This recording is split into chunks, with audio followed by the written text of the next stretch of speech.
Again, we're in the Torah portion for this week, the first week of the month, and when we actually do start over with the new cycle, we'll stay in the Torah portion each week. So we are in Deuteronomy 16. We're starting off there. You know, over the last couple of years, one of the topics that have come up the most, some of y'all have heard it more than others, but it's often on the news, is the idea of justice and injustice, those types of things. Y'all been hearing a lot about that? Kinda, yes? All right. One of the big problems that we have when we even want to talk about that is that we are so divided as a people, we're so divided as a country, that the sides don't even agree on the meaning of justice anymore. They don't understand the source of justice or the issues in the greatest need of justice. We just know that there is injustice. We just know that things are not the way they're supposed to be. But we don't understand, we cannot agree what is the cause of it. We can't even say who are the greatest victims of the injustice. We cannot agree on the cure for injustice. We cannot understand the remedy to correct it. And this section of Torah, highlights the concepts of justice from the very beginning. It's how to establish it, but also the fastest way to destroy it, the fastest way to get to injustice. And sadly, when you look at some of the fastest ways to get to injustice, that's a lot of what we are doing. Any group of people, any society, any culture that is coming together has to have a sense of rules, has to have a sense of laws, a standard of behavior that both governs, regulates, but it also unites and strengthens them together. Any group of people has to have an established and designated leadership or authority, so that when there are instances, in those moments when the rules are broken, when there are disputes between members of the group, there's a mechanism in place and set up to resolve it. And that's why this portion, it starts with the idea of the judges. So it says, judges and officers, you are to appoint within all your gates that Adonai your God is giving you, according to your tribes, and they are to judge the people with righteous judgment. The word judge there, shafat, it also can be understood as a sense of a governor. It can be but it has a usage in the sense of one who vindicates. It also has the idea of one who punishes. In other words, the judge is someone who pronounces the sentence or decides the controversy.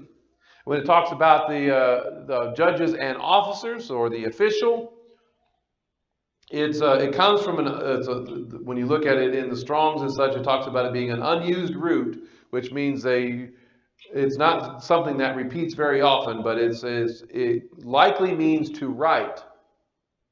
And the idea of it connecting to the idea of a scribe. So there is one who will make the judgment, and there is somebody who will also write it down so that that judgment is not forgotten, or so that judgment is not disputed later on. It's actually been written, codified, and set in place, set in stone, to where that decision is going to be lasting. Y'all with me on that? And every society, from the small town to the nation, needs people that are able to judge or settle disputes and disagreements and hardships. Even Yeshua talked about that in the Beatitudes of the blessed are those who are the peacemakers, right? So that is a necessary role and function within a culture, within a society, within a town, within a church or believing community, within a family even. If you're a family with multiple kids, do you have a kid? One of the kids some of them might be the instigators of trouble, right? But you always have one that's trying to be the peacemaker among the kids, usually as well. At least theoretically, that's the way it's supposed to work. One of them at least is trying to say, calm down. You need one of those. If you don't have them, start training them. Somebody, please. But that's an essential mechanism in order for us to form what our documents of our founding country call about a more perfect union. We need this kind of system in place to help us come together as a people, to unite us, but also regulate our behavior, kind of things that we agree on. This, in order for us to have a long-standing relationship within the group. But when you look at this passage, judges and officers you are to appoint, notice where they are supposed to be serving. They're supposed to be serving at the city gates. They are among the leaders of the community.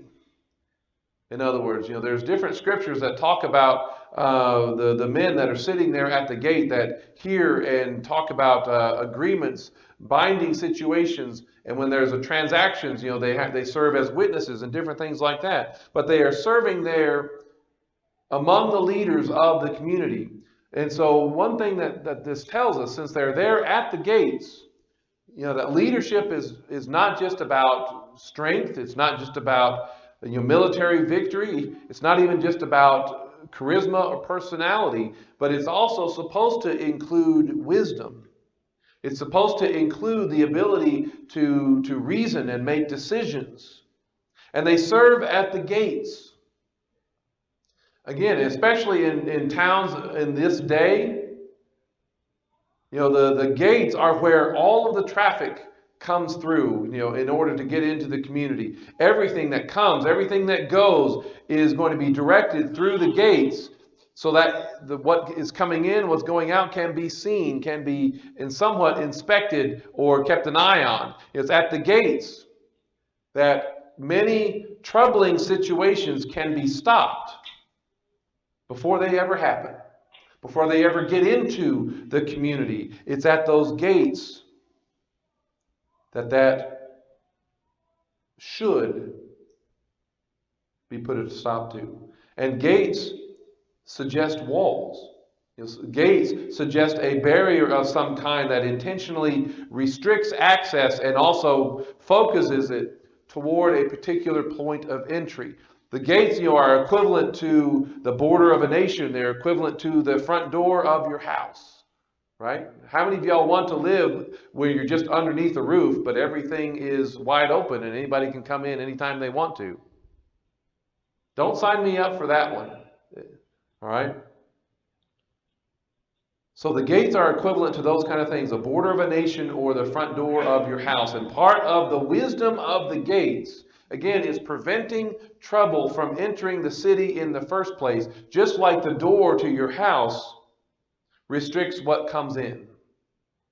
You don't want just anybody walking in at any time. And when there are people in conflict, where there are dangerous people who have injured another, where it's a force that are intending to cause injury or thief, whatever else, they can be stopped there at the door and there at the gate. Things like weapons or drugs or foul things can be prevented from entering at all.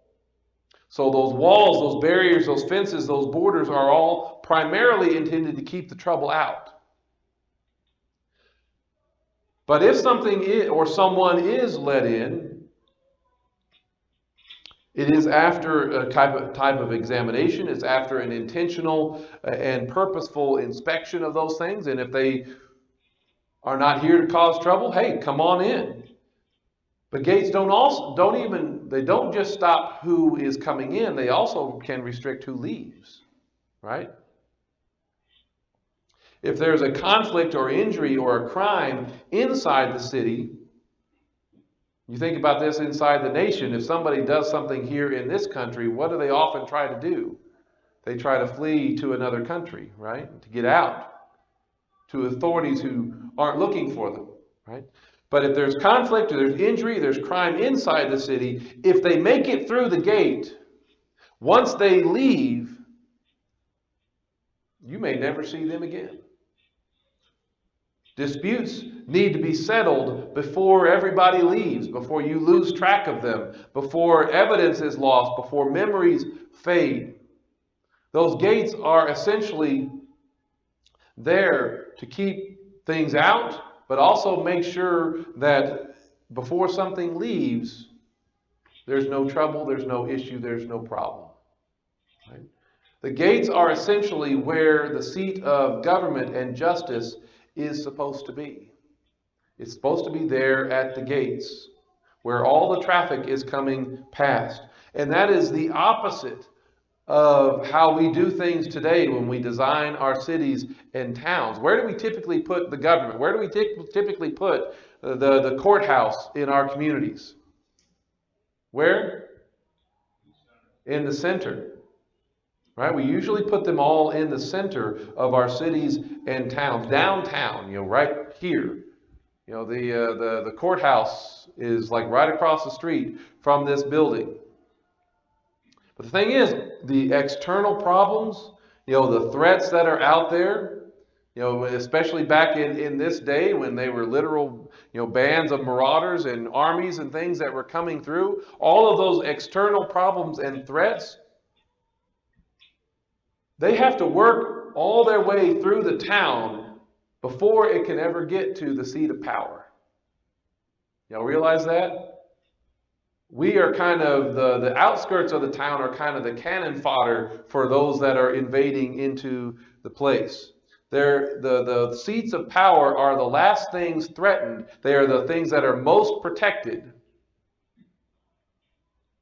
But if they are sitting at the gates, if the seat of power is there at the gates, they're the first thing under threat, aren't they? They're the ones that are right there in order to make those kind of decisions. Do you think if there's a threat coming towards the city, if the seat of power is at the gates, do you think they're going to take it more seriously? Yes, they sure are. Why? Because they're going to be the first ones to fall. Right? That's the opposite of how we do things. But it's when, the ruling classes, when the elites, when they are safe behind walls of their own, when they have that security of their own, so that they're so far removed from the realities and threats of the regular people, then they don't take those external threats as seriously.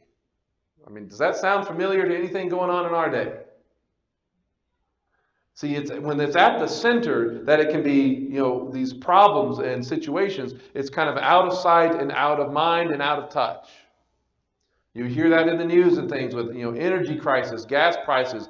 Well, just go out and buy a new electric car for $60,000 if you don't want to pay $6, $7, $8 per gallon, right? I've heard that. Human trafficking, drugs coming across an open and unregulated border with no real gates.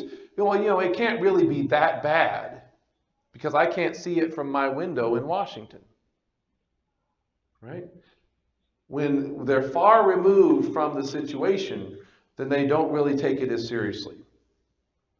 But also, since we design them in the center of town, the other part of that is if there is corruption, if there is if things are rotten to the core, is the whole community affected? If the rot starts in the center, it works its way from that core and it works its way outward like a rotting tree, right? How many of y'all ever seen a tree when it's cut down that has a rotten center? You have? It can look good on the outside, can't it? It can look good and it can survive for a little while when it's rotten in the core. But eventually, you're going to realize how hollowed out and dying it is from the inside. And it's really not doing well at all. But it's hard to tell. But again, if the seat of authority and justice is at the gate, one of the added perks about that is if they're there at the gates and they prove to be corrupt and unjust, it's a whole lot easier to throw them out and lock the door. You can just push them right out. and close the door behind them. And now they are going to have to be the ones to prove themselves changed before they're allowed back in. So they're supposed to rule. They're supposed to serve and function there at the gates. But these judges and these rulers are to be heard. Their rulings are to be accepted and acted upon, when they are given that kind of position and that kind of authority. That's the kind of authority for the people that they are supposed to have. You see this in chapter 17, verse 10. It says, you are to act according to the sentence that they tell you from that place that Adonai, the Lord, chooses, and take care to do all that they instruct you. You are to act according to the instruction they teach you and the judgment they tell you. You must not turn aside from the sentence they tell you to the right or to the left. It's interesting that much of our political language is in terms of right and left. And both sides, right and left, can be wrong, can't they? One is not necessarily more correct than the other. And if they are faithfully doing their job, then their judgments, their rulings are to be followed, even if it's not in your favor, even if you don't always agree with it. And that's the hard part for us to accept sometimes, because we see so many, bad decisions. And a bad decision, of course, a bad decision is one that I don't agree with. I don't know about y'all, but the bad decision is the one that I don't like. And that's the way it usually is. It's when they make a decision I agree with. Oh man, that was right down the line. It was a perfect, great decision. But I don't like the ones that I think they get wrong. And again, don't think that this means that a judge or official can do just whatever they want. And this is part of the rot in our system. The judge or official cannot do just whatever they want to where you have to follow it. Notice that these judgments and rulings and these leaders are subject to a standard. All right, back in Deuteronomy 16, they are to appoint within all your gates that Adonai your God has given you according to your tribes, and they are to judge the people with righteous judgment. They've got to judge with a righteous judgment. How much would that one statement alone change our country? It would change a lot, wouldn't it? If this really happened. That is the standard for a society and a culture that truly seeks to be just.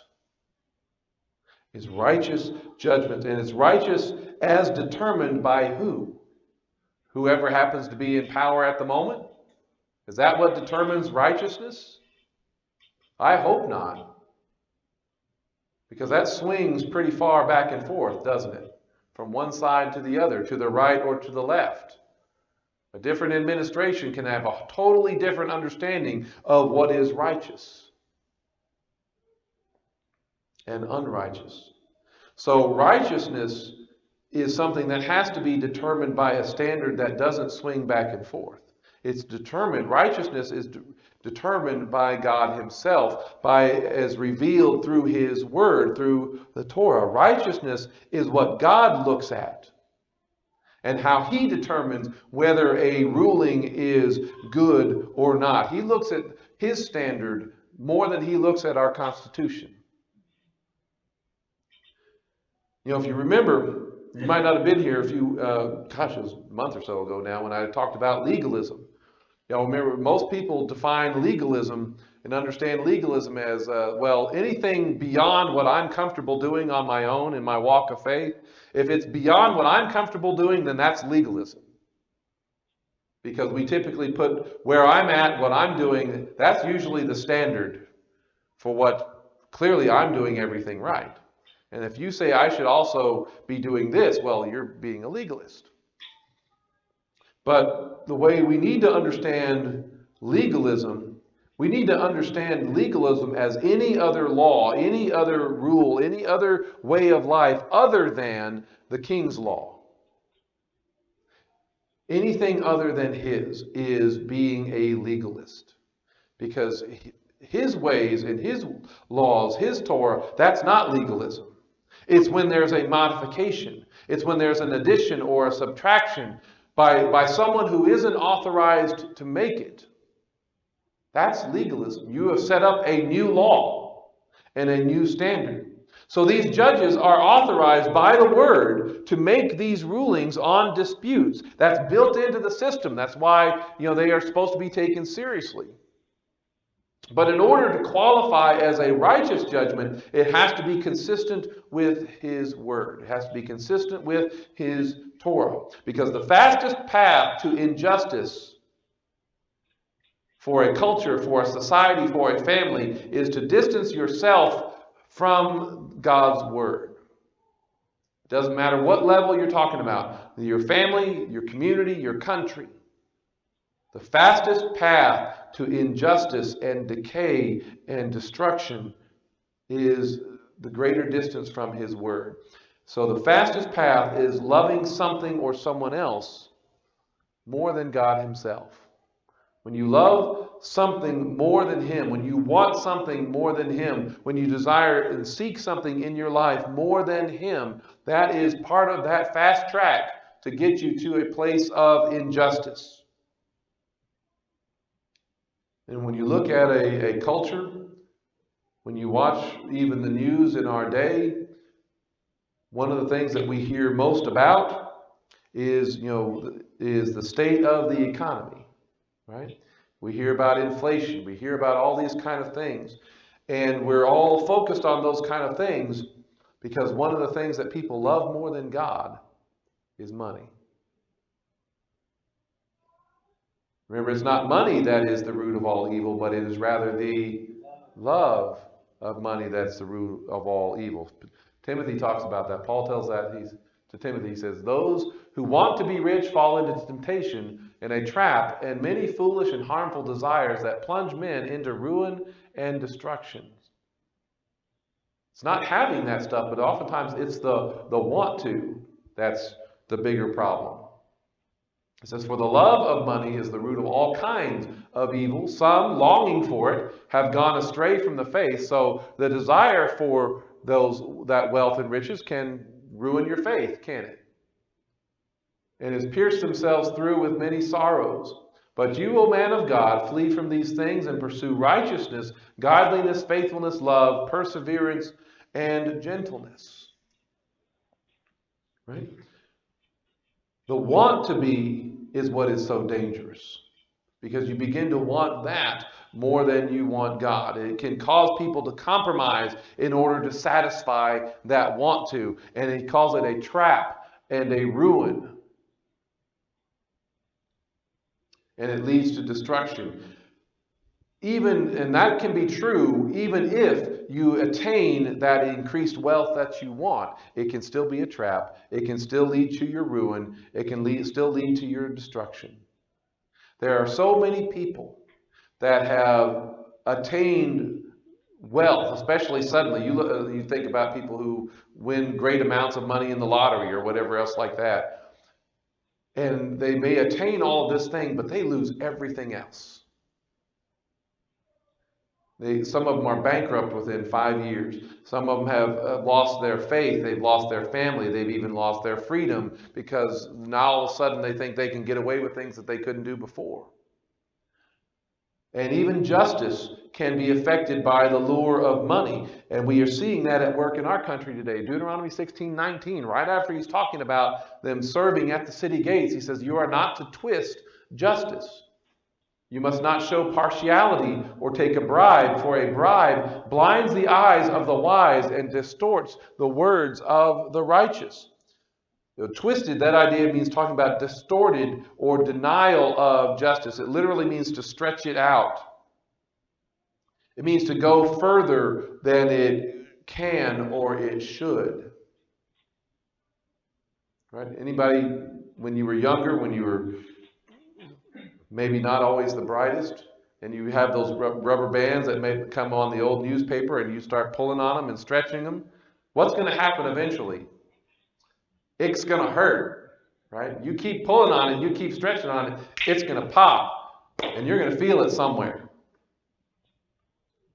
That's what it's talking about, being this twisted and distorted or stretched out. At some point, you're going to stretch it out so far that it breaks. And it breaks your society, it breaks your culture. And it's twisted. The idea of things being twisted is defined by these two factors. The first one is partiality.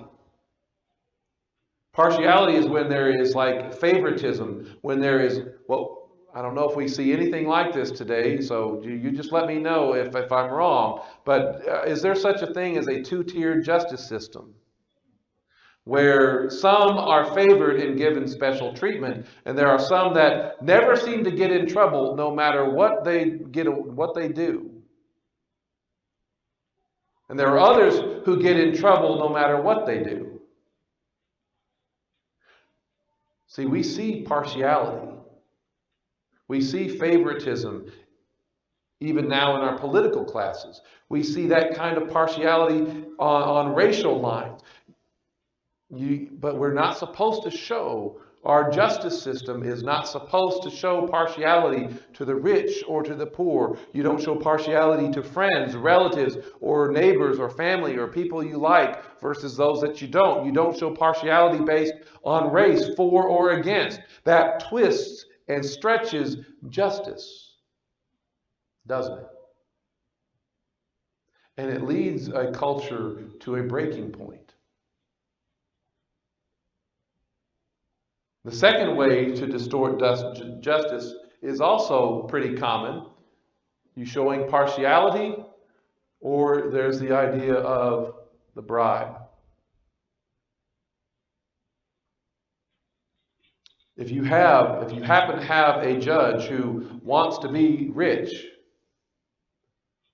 and has a love of money, would he be inclined to take some money in order to favor a certain decision? Yeah, they'll do it. But justice should not be for sale.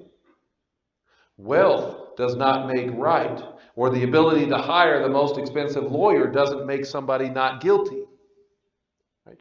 Money and bribes, it talks about, causes blindness. It blinds the eyes to both guilt. It also blinds the eyes even to innocence. Bribery can cause the guilty to be declared innocent, but it also can cause the innocent to be declared guilty. Bribery distorts, it stretches, it changes even the words of the righteous, those who are trying to testify to their innocence, or it's going to distort the words of those who are trying to testify on behalf of somebody, or even against somebody. It changes the words of the righteous, those who are seeking to bring true justice to a situation. Their words can be manipulated, twisted for money in order to achieve a desired outcome. So a fast road to injustice is showing partiality and favoritism, and having a two-tiered, multi-tiered level of law and justice. A fast track to injustice is where it can be bought and paid for. An unjust society is the one that plays favorites with some people over the other, so there's no equality under the law. An unjust society doesn't have a blind justice system. In an unjust society, money and bribes controls the outcome. And when you hear that, when you hear some of this kind of assessment, what kind of society do we live in today? Do we live in a just society or an unjust one? And see, we need to understand that the heart of God is that especially his people, but that the nations of the earth, he desires the nations of the earth to reflect what he deems and sees as a just society. Because he recognizes the injustice that's going on in the world. And so he calls them in chapter 16, verse 20, justice. Justice you must pursue, so that you may live and possess the land that Adonai your God is giving you. Justice comes from the same word as righteous. So in pursuing justice, again, you must be pursuing, going after, seeking what is righteous. And righteous is only defined not by who's in power. Righteous, again, is only defined by God and his Torah. And the benefit to the culture first is life. Life. Life is a goal of justice. Life for those pursuing righteousness. Life for the innocent. Life for the victims of those who do wrong. Life is the foundation of justice. The second benefit is that idea of possession of the land, possessing the promises of God. You know, this tells us that God's kingdom, you know, the Messianic era, when we are all living in the promise of that era, it's going to be ruled and governed and exemplify true justice when we are living in his promise. But injustice, unrighteousness, threatens a people with the very homes in which they live. You know, so many times you might think that this is only talking about Israel, and it's not. You know, Israel was always told that the nations that they are dispossessing was because of their unjust and their unrighteous practices. They're told that in this Torah portion. Chapter 18, verse 12. He says, for whoever does these things is an abomination to Adonai, and because of these abominations, Adonai, your God, is driving them out from before you. What standard is he holding a nation that is not Israel to? The same, isn't it? These other peoples are being driven out, and the Israelites could remain long in that land so long as they did not take up their unjust and unrighteous ways. When you enter the land Adonai your God is giving you, you are not to learn to do the abominations of those nations. Because if they do, what's going to happen to them? They're going to lose possession of the land. See, these passages keep talking about the abominations of those nations. I'll come back to that in just a bit. But they highlight the fastest way to create injustice in any society.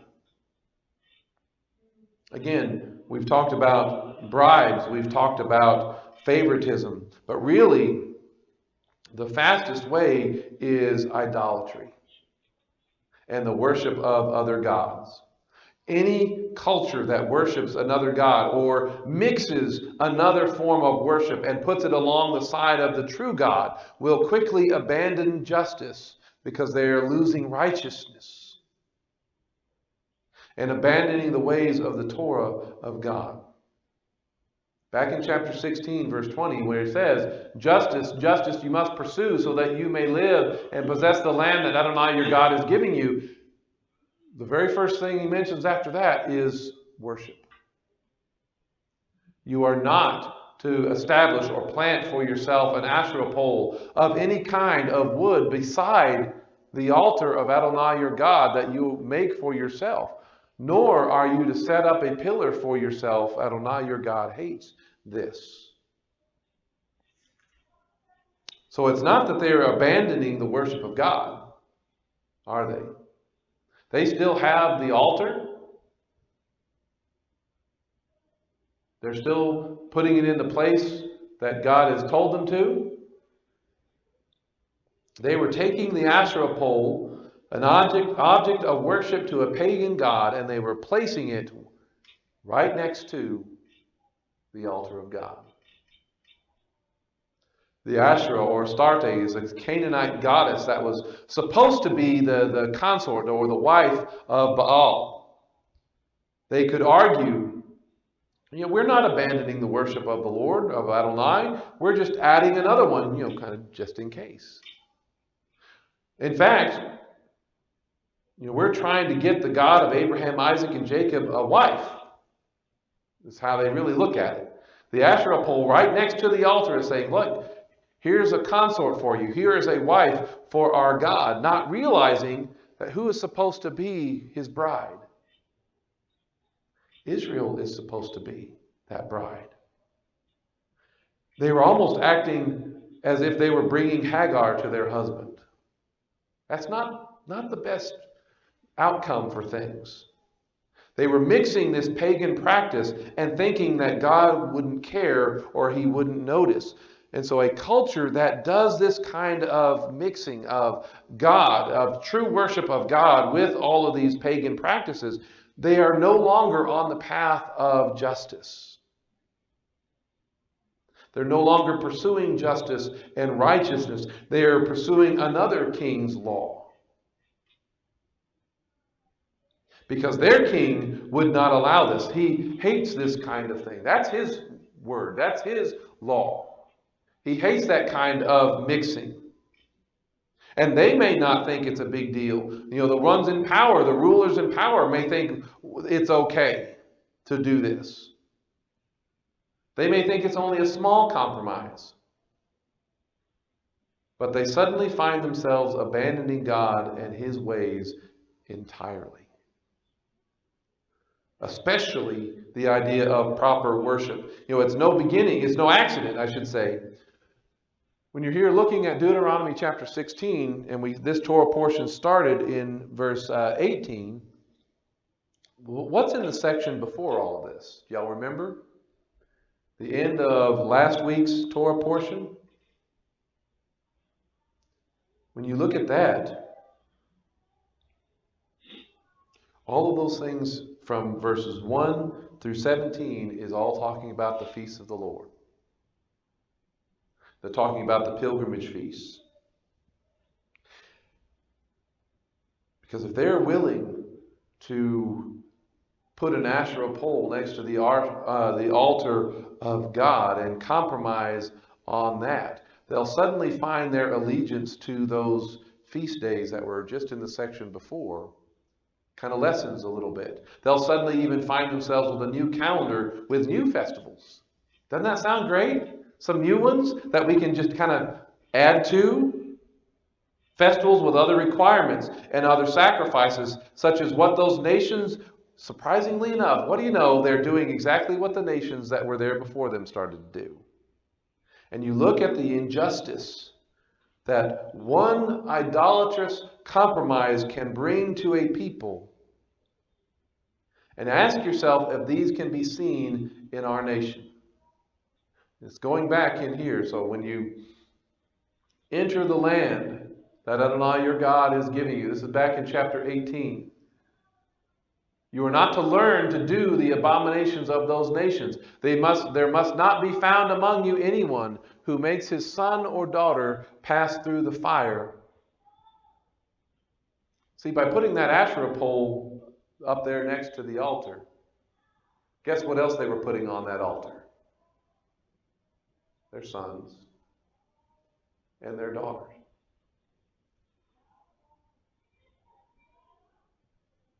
They must not find among them a fortune teller, soothsayer, omen reader, a sorcerer, or one who casts spells, or a medium, or spiritist, or one who calls up the dead. He says, for whoever does these things is an abomination to Adonai, and because of these abominations, Adonai your God is driving them out from before you. You are to be blameless before Adonai your God, for these nations which you are about to dispossess, listen to soothsayers and fortune tellers. But as for you, Adonai your God will not allow you to do this. He wants to be there at the gate saying, you need to keep that stuff out.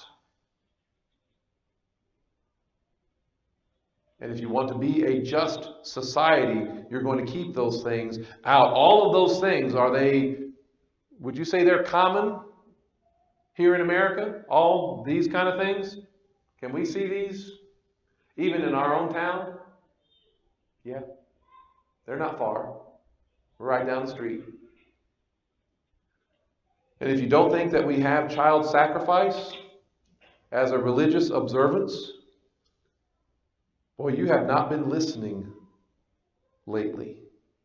You've not been listening to the kind of rhetoric that's been going on from those that are defending abortion. It is a sacred right for them to kill their children.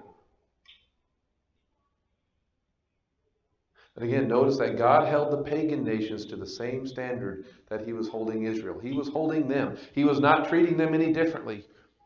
He was not playing favorites in that sense. He didn't have one standard for Israel and a different standard for the nations.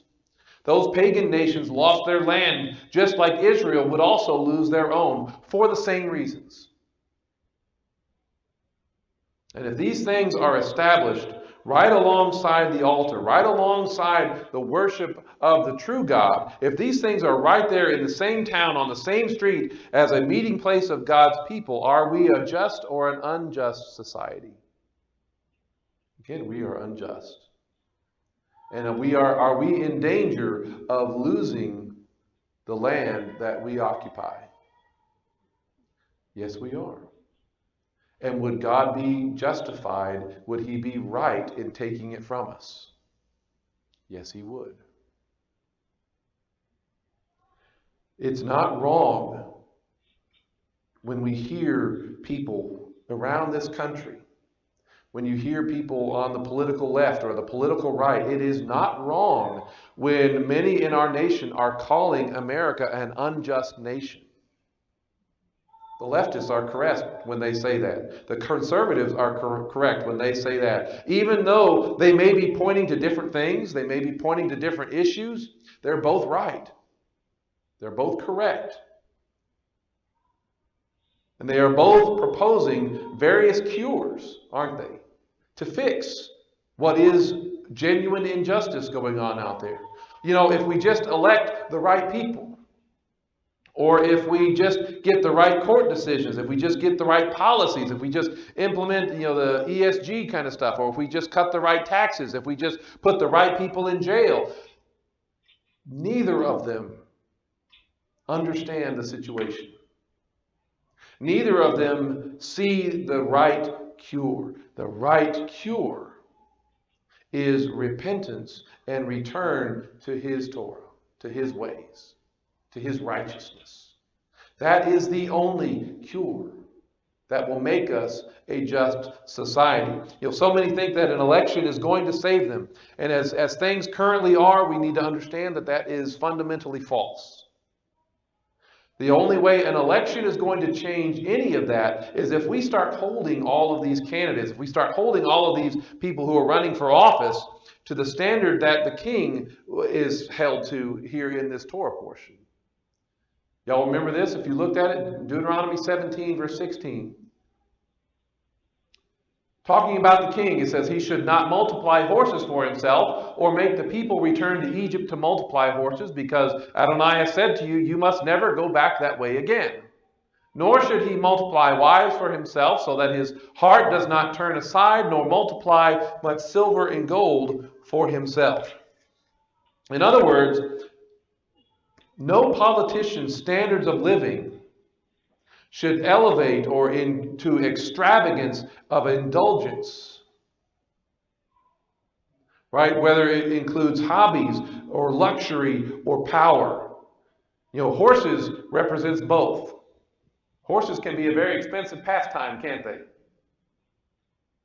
But especially in their day, that was also a sign of power with your army, your military. And he says, don't do that. Don't go down to Egypt to get that kind of stuff. In a lot of ways, that's talking about foreign entanglements and alliances, and where you are beholding to what they have to say and what they want more than your own nation. Nor should any politician be allowed to turn their position into an indulgence of sexual immorality, the multiple wives issue. Nor should a politician be allowed to become rich after getting elected. Does anybody see patterns with our modern world? Are they doing all of that? I mean, Solomon did all of that, as smart and wise as he was. But man, we're seeing that on every level. And it's not just one side that doesn't. It's amazing how somebody who can get elected to public office can suddenly become millions of dollars wealthier in just a matter of a couple of years. How does that happen? Well, justice is being bought. That's the bottom line to things. Politicians like this are both a symptom but also a cause of an unjust society. They speed up the process of a society's decline, collapse, and destruction. It's rotting from the core. And all political candidates should be confronted with this and say, hey, are you going to do this? Are you going to allow yourself to become this? They should be confronted with this standard and pledge to live by that standard. And they should really, I think it would be great if they would promise to do what follows to keep them accountable and aware of what makes a just society. You know, talking about the king again, but again, I think this will be great for every candidate, for every office. When he sits on the throne of his kingdom, he is to write for himself a copy of this Torah on a scroll from what is before the Levitical Kohanim. It will remain with him, and he will read in it all the days of his life in order to learn to fear Adonai, to put God in his right place, and to keep all the words of this Torah and these statutes. No matter what kind of seat they sit in, the judge's bench, the legislature's chair, the president's desk, every one of them should be asked, should be challenged or expected to do that. And I'm of the mind that this, if you could do it my way, I'm of the mind that they should complete this process in their first term of whatever it is. Otherwise, they don't get to run again. How do y'all like that? But they need to spend time every day making a hand copy of the Torah. And if they did, if our leaders truly did this, do you think we would be a more or less just society? It would at least slow it down, wouldn't it? That would be a much faster track in the other direction. And an even faster track to justice that we all know we're lacking. And then on top of that, an even faster track than all of that would be to acknowledge the prophet that has come and the one that will come again. In this section, we also have Deuteronomy 18. It says, Adonai, your God, will raise up for you a prophet like me from your midst, from your brothers. To him you must listen. I will raise up a prophet like you from among their brothers. I will put my words in his mouth, and he will speak to them all that I command him. Now whoever does not listen to my words that this prophet speaks in my name, I myself will call him to account. Is God going to hold unjust societies to account? Yes, because they are not listening to his words. We would be much better off to listen and to do what his word says, because Yeshua is our once and our future king.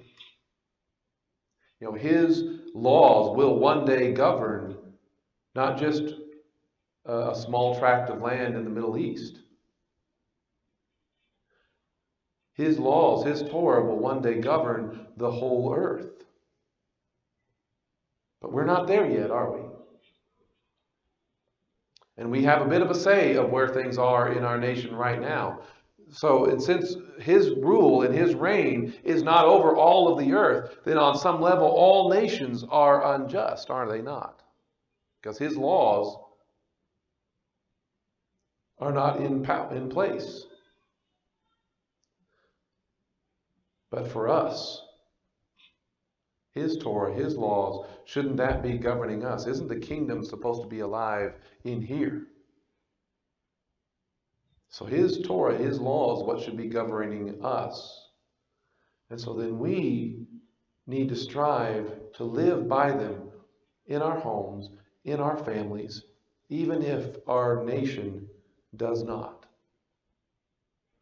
And if we come to understand that that's how we need to live, we also need to know that an unjust nation, where justice is not alive and well, when an unrighteous nation is not going to like the fact that you are trying to live by the king's standards.